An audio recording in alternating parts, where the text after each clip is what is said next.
What does that mean for Gaza with Iran, Syria, Hezbollah, the Houthis, all that supported Gaza militarily, all weakened? Look, Hamas is not defeated.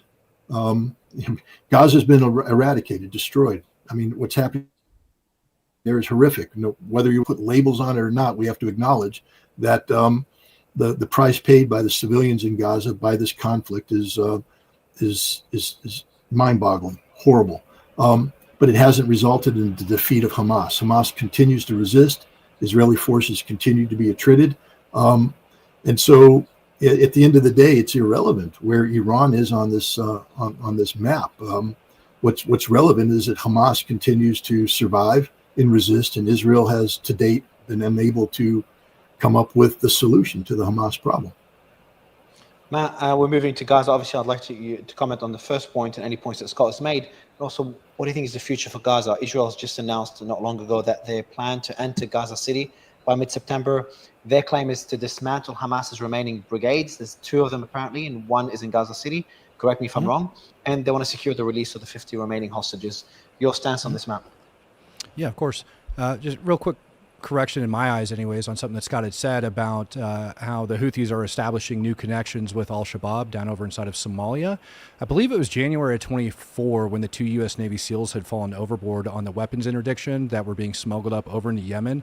That boat was actually on its way from northern Somalia to go into Yemen, and it was carrying Iranian weapons. So it would seem as if the IRGC had already established those connections, and Nasrallah is just keeping up with those connections. I don't really think they're expanding or creating anything new. As far as what Israel needs to do, is that correct, Mario? The question about Gaza? So what is the future of Gaza now with first all of the allies, the military allies being weakened, and number 2 with Israel's announcement that they will be entering Gaza City? Yeah, so I look at this almost like they're taking plays out of the U.S. counterterrorism handbooks, right? When we look at what's taking place. Do you remember months ago, and people said that they were all fake when we had the uprisings and whatnot that were taking place over inside Gaza, where people were standing up and people were, even Israelis, and I argue with Israelis all the time on this, where they're going, no, that was staged. I don't believe they were staged. I actually think that was a decent amount of people who, just like maybe over inside of Ukraine, are sick of the war and sick of the conflict and just kind of want to see an end to this. What ends up happening is you end up going and finding particular clan leaders, and I've talked to, we're going to call them members of the Israeli government about this. And the way they view it is almost like eating a poop sandwich, that nobody inside of Gaza, in their opinion, is going to be 100% on the side of Israel or side with Israeli policies. But the truth is that those people need to govern themselves in a certain capacity, right? So the Palestinians inside Gaza need to be able to govern themselves. They're not going to fall underneath Israeli rule, just like, Ukraine's not going to fall underneath, Russian rule. It's delusional, anybody that actually thinks that. And so we also see Abu Shubam down in the south, right? Doesn't have a very large force. I think it's estimated right around like 300 members. And they were actually actively going out and hunting Hamas not that long ago, and they still continue to do so. They continue to clear and secure some aid routes from point to point, as best as I understand. And so what Israel is doing, I guess, in the future when you look forward to this is going to almost, I don't want to call it nation building, but almost find those clan leaders that they can, get along with, and then allow them to kind of start building up. And just like how you have Abu Shabaab down in the south, guys like that are in control of that, you're likely to see them start getting some militarized training and police-like training to start going over their people, because nobody inside of Gaza wants to have the Israelis telling them what to do. It's much better to have the Palestinians do that. And from there, then you kind of start developing that state and that nation in order to get it in to a prospective 2-state solution, if you will. Another question for you, Matt, before I go to Scott. Trump also said that Gaza will have a, quote, pretty good conclusive ending in 2 to 3 weeks. What do you think he means by that? Because you got the Israelis saying they're going to enter Gaza City. That will take probably a while. And then Trump saying this will end in 2 to 3 weeks. Is that just Trump? Mario, you're asking me to get into Trump's head? That's just never going to happen, right? I already explained to you that the man didn't understand what the heck was going on between Ukraine and Russia. I also think he's a little bit delusional if this is going to reach a conclusional end in 2 to 3 weeks. Not to speak bad of, the president of the United States of America, but let's be realistic here. Even Netanyahu said back in, I believe it was like December of 2023, that this is expected to be like 10 years in the making, right? That's half the problem with Americans, and that's half the problem with the West, is we expect things to happen overnight. And the truth is, in order to actually make this work, there's a lot of stuff that needs to be undone, and there's a lot of work that needs to be done. And you're going to continue to have pockets of, I'll use the opposition's term, you're going to continue to have pockets of resistance throughout this entire time. And so the war is not going to come to a conclusive end. you're just never going to get rid of the ideas that these people have been raised with since their birth. So I think Trump's a little delusional if he thinks it's going to end in 2 to 3 weeks, completely and totally. Scott, do you think that could last 10 years, a 10-year operation? And then cut out on Scott's side. While we'll figure out Scott's technical issue, how's that a 10-year operation? How would that look like, Matt? Well, it's a slow transition, right, Mario? We're not talking about, constant combat operations where you're constantly dropping bombs and bringing the hammer down, but it's literally building it up. If you were to go over to Gaza and try to pull laws out of Gaza, have you done this yet? It's really interesting. If you go and say, okay, what laws are people being tried underneath Gaza, right? Have you done this? It's really intriguing if you haven't. No. Good luck finding them. Right, a lot of it's going to go back towards the Quran, and a lot of it's going to go back to what the particular elders in that region say, and it's almost like a Islamic tribunal, if you will. Like they'll hold them up and they'll say this event occurred, how did it go, and then depending on what the crime is what punishment you're going to get dealt out, right, according to the Quran. And so not a lot of that stuff is actually like really even written down when it goes to that. And so that's what I'm talking about when it goes down to running a functional government, right? You can't have a functioning government without things like that on the books if you want it to be, recognized by the international community. And so a lot of it's going to go into the training of that nature. A lot of it's going to, and I know this is going to piss a lot of people off when I say it, but arming and equipping, right? Everything that's taking place. You can't expect them to stand up against those pockets of Hamas and to fight back against them like Abu Shabaab's doing without actual weapons and training and equipment. Right. And so you're going to actually see a transition process going through here in the near future, mark my words, maybe in the next year. You might see IDF soldiers fighting along some local militia members inside of Gaza. And then you're going to slowly see that transition to the local militia members taking place, and Israel just kind of doing their checks and balances over the years. All the while you have this government that's being built up, and you have like money that's being pumped in there in order to rebuild the economy and several other things. United States government over inside of Afghanistan had, actually it was like the U.S. Special Operations Community, had this thing called Village Stability Operations. And it had 3 main pillars. It had governance, which was basically, connecting the local population to there. And then you also had to worry about the local economy and how people were going to eat. If people aren't being fed, then you've got issues, right? People are going to do whatever they can to feed their family. And you can't hold that against them. A man's going to feed his family the best that he can. He's going to make money however he can to feed that family. And so you need to make sure that all of those things are there. But the first very thing that needs to actually happen is security. Security needs to be paramount so that those people, and this is why I don't think Israel is going to agree to a ceasefire on any sort, because Hamas wants Israel to withdraw from the Gaza Strip in order for that ceasefire to take place. If Israel was to do that, Hamas is undoubtedly going to go back after every single person that's been on camera that took part in a protest that was seen at a aid distribution site, or maybe not every person seen at an aid distribution site, right? Like that's a bit excessive. But they're going to be going after a lot of different people that they deem as a threat. We already saw clan infighting and things of that nature. We see Hamas that was going after clan last year. And so if Israel was to withdraw, those people aren't going to have security.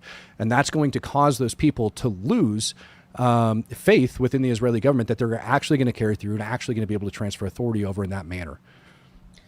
Let me ask you a couple of questions. While we're figuring out Scott's technical issue, I want to ask you a couple of things. When you see those videos, because you seem like a very articulate person, pretty nice guy. I think the war in Lebanon is very nuanced. I can't take a position on it. What's happening in Iran, very nuanced. Syria, everything's very complicated. And I think both arguments make sense. In terms of what I'm seeing in Gaza, it just, the destruction is so massive. The famine exactly. It's just, when you see those videos, when you see those numbers, 70% of buildings destroyed, famine, the risks of famine, different percentages being thrown around, aid trucks struggling. I think you were playing a video on one of your latest, a clip on one of your latest videos. You showed aid trucks coming in, and then a lot of Palestinians just running towards it. Hoarding over them. Yeah, it was that Ocha video. Exactly. Yeah. Exactly. And you said something after. You said there's a lot of that aid is being seized and stolen by Palestinians and Hamas.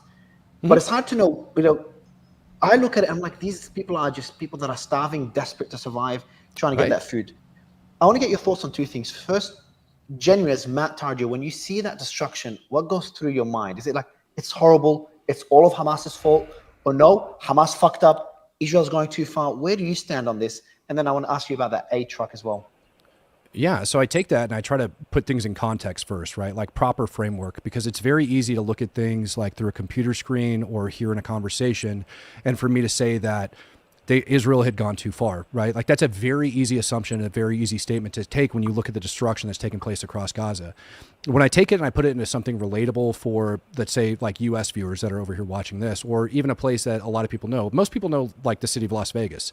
It's got roughly the same square kilometers as Gaza does. Intelligence assessments, whether you like them or not, numerous international intelligence assessments upon Israel entering into Gaza, Hamas had an estimated enemy force of, like, actual trigger pullers of right around 35 to 40,000 enemy fighters. So you have 35 to 40,000 enemy fighters inside a city the size of Las Vegas. To put that into context, right? In Israel, I think their current assessment on enemy killed in action is somewhere around like 23,000. To put that into like context for people, if we were to take that, whether you agree with the war or not, I'm using this for context. I don't feel like getting a debate on Iraq right now, but we can if we need to, right? When the U.S. went in Iraq between 2003 and 2013, U.S. had killed an estimated 39,000 and some change enemy combatants. And that's across the entire country of Iraq. Across the entire country of Iraq over a 10-year time span, almost 40,000, not even 40,000. And that's what you have inside Gaza, an area the size of the city of Las Vegas.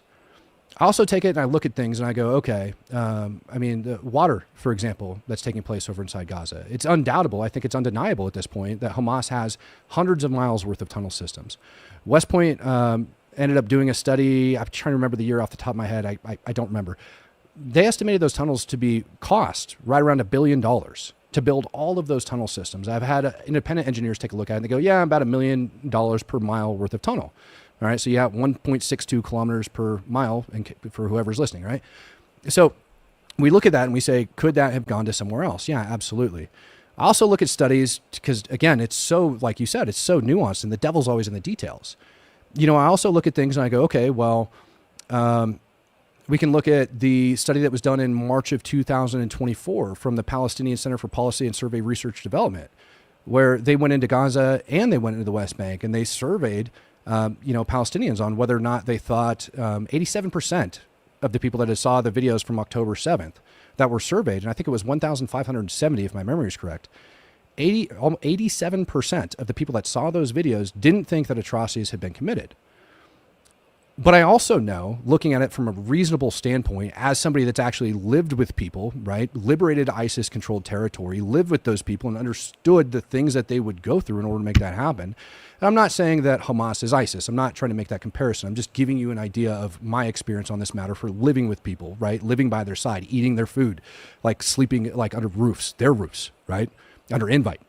I can tell you, right, that if I was born in Gaza, as an honest man, I could sit here and I can tell you that if I was born in Gaza and I received the type of education that I believe they receive, and I was raised by the type of father that most of these kids likely had, there's no doubt in my mind that I would be a jihadist, right? That I would be fighting for Hamas because that's the type of spirit that I have.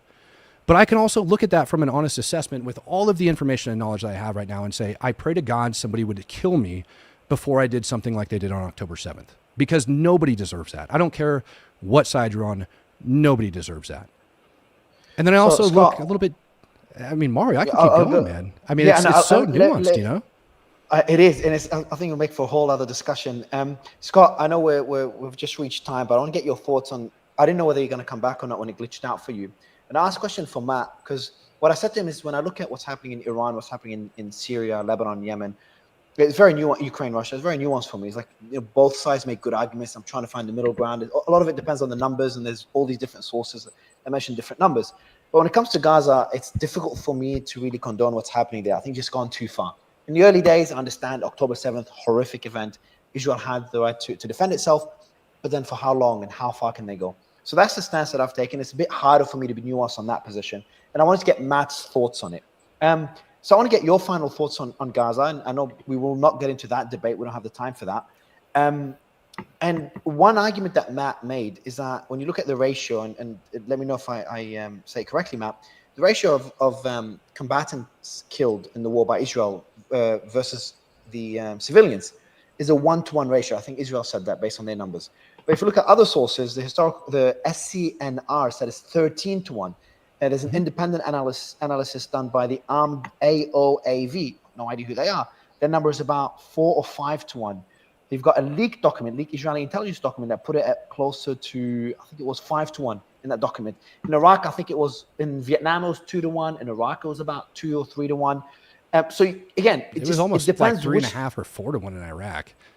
Yeah, so it just depends on which number to trust. Like based on the Israeli Right. numbers, Israel has just taken great precautions and they've tried to prevent civilian deaths and they've done a great job at it. If you look at the leaked intelligence report or these other organizations, they've done a bad job at it.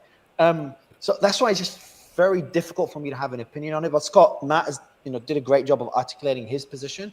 I'd love to get your position on this as well. Well, I don't think we can discredit this leaked intelligence report. It